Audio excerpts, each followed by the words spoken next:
mondial. Pour commencer, l'Africa va boycotter la Supercoupe 2021. Appelée à affronter l'équipe d'Habitat HBC le 6 février 2021 dans le cadre de la Supercoupe de Côte d'Ivoire, l'Africa a opposé un refus. Dans un courrier adressé à la Fédération ivoirienne, les responsables des Aiglones estiment ne pas avoir un délai suffisant pour préparer la rencontre et indiquent connaître des difficultés financières.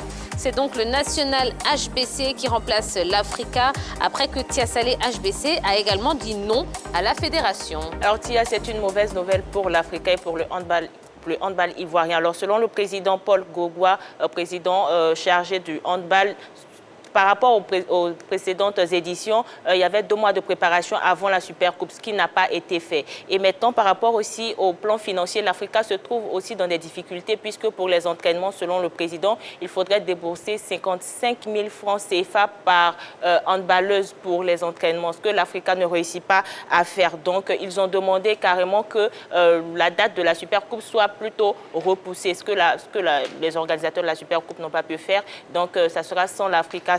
Et il faudrait dire aussi que quand une équipe refuse de disputer un match, on procède par élimination jusqu'à ce qu'on trouve une formation prête à jouer. Donc c'est ce qui sera fait. L'Africa ne participera pas malheureusement à la Supercoupe cette année. Bon, c'est bien dommage, c'est bien dommage. Mais ce sont les réalités du terrain qui veulent ça. Allez, du basketball pour poursuivre. Les États-Unis pour la France au JO. Les basketteurs français affronteront les États-Unis, triple champion olympique en titre, dès la phase de groupe du tournoi olympique. Côte d'Ivoire, Assou Aristide, meilleur dirigeant. En dépit de la crise sanitaire qui a perturbé les activités sportives la saison dernière, la Fédération ivoirienne de natation et sauvetage a pu organiser quelques activités telles que les compétitions de jeunes et les formations. Et cela a été possible grâce à Assou Aristide, président du club natation Assou Group. C'est donc fort naturellement qu'il a été désigné meilleur dirigeant de la saison 2020. Et puis en football, Liverpool, saison terminée pour Joël Matip. Énorme coup dur pour Liverpool et Joël Matip, cadre de la défense centrale des Reds, en l'absence de Virgil van Dijk et de Joey Gomez, tous deux à l'infirmerie. Le Camerounais de 29 ans s'est blessé au ligament de la cheville jeudi dernier contre Tottenham. Le verdict est tombé lundi soir. L'ancien joueur de Schalke 04 ne devrait plus rejouer de la saison. Oui, bien sûr, la spirale des blessures se poursuit pour Joël Matip. Et c'est son coach lui-même qui l'a annoncé aux médias ce lundi 1er février 2021. Il l'a dit avec désarroi que nous avons découvert que Joël Matip serait absent pour le reste de la saison. Mais l'information intéressante, c'est qu'il sera prêt pour le début de la pré-saison cet été. Donc à ce niveau-là, c'est une bonne nouvelle quand même pour Liverpool. Et derrière, il faut dire que l'ancien joueur de Schalke 04 est sujet à de nombreux pépins physiques depuis la saison 2016-2017. Et cette saison 2020-2021 continue, s'inscrit dans cette spirale négative de blessures, puisque du 22 juin 2020 au 18 janvier 2021, il n'a pas été épargné. Le 22 juin 2020, blessure à la cheville.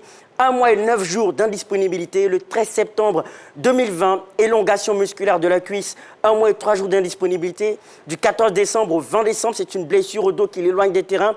Du 28 décembre au 20 janvier 2021, c'est une blessure à l'aine. Et le 28 janvier, patatras, blessure à la cheville. Donc c'est tout un ensemble de blessures qui s'enchaînent. C'est une mauvaise nouvelle, c'est une très mauvaise nouvelle pour les Reds, puisqu'ils sont privés de Virgil van Dijk, de Joe Gomez. C'est une défense centrale décimée du côté des Reds de Liverpool. Et pour pallier à cela, ils ont appelé des renforts en la personne d'Ozan Kabak et de Ben Davis qui vont venir suppléer cette défense des Reds de Liverpool qui se débrouille pas mal quand même en Première Ligue malgré l'ensemble de ces blessures-là. Donc on va devoir compter avec les Reds de Jürgen Klopp pour cette Première Ligue.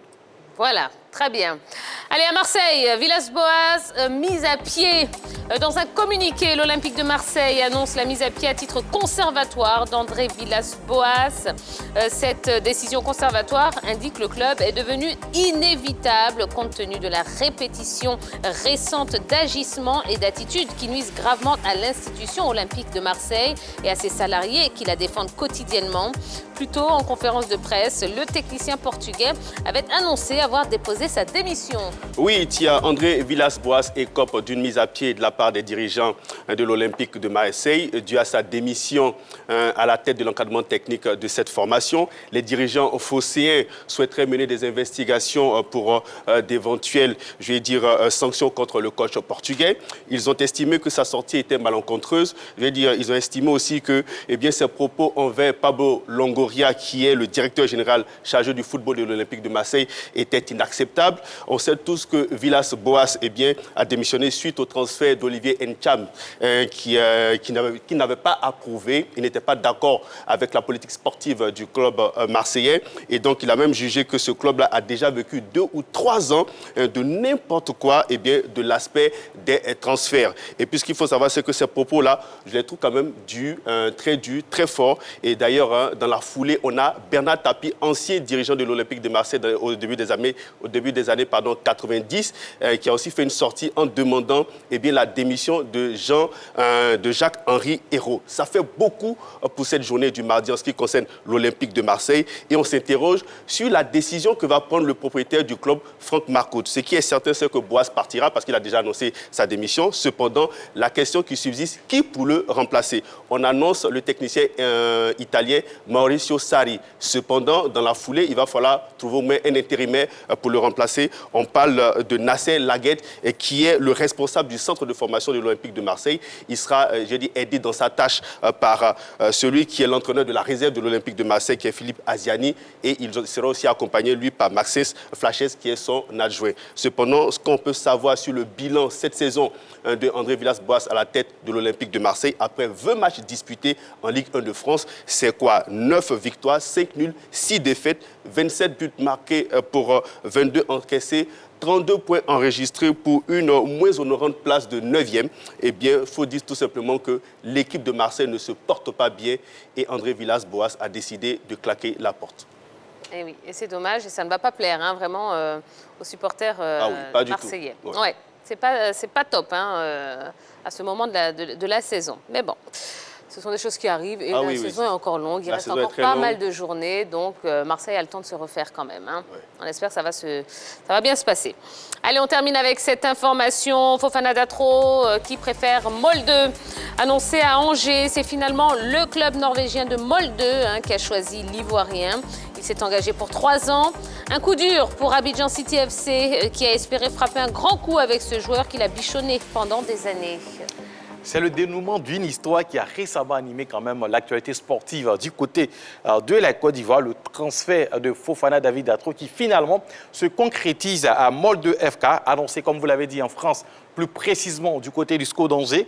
Le néo-international pose ses valises dans le championnat norvégien pour 4 ans. Alors, un bref rappel de l'histoire. Pendant que son club Abidjan City l'annonçait du côté de la France, plus précisément, comme je l'ai dit, à Angers, l'entourage du joueur évoquait un transfert du côté de la Norvège. Ensuite, il y a eu le club de l'Espérance de Tunis qui a été cité dans cette affaire avec un autre agent de joueur. Mais finalement, c'est à Molde qu'il va poser ses valises, l'ancien joueur de la FAD. Dans la foulée, le club formateur, Abidjan City, a produit un communiqué que je vous fais découvrir. Notre joueur David Fofana Datro a signé ce jour dans le club norvégien de Molde. Malgré d'autres propositions plus intéressantes que nous lui avons présentées, le joueur a choisi ce club. Nous acceptons son choix car il engage sa vie et sa carrière.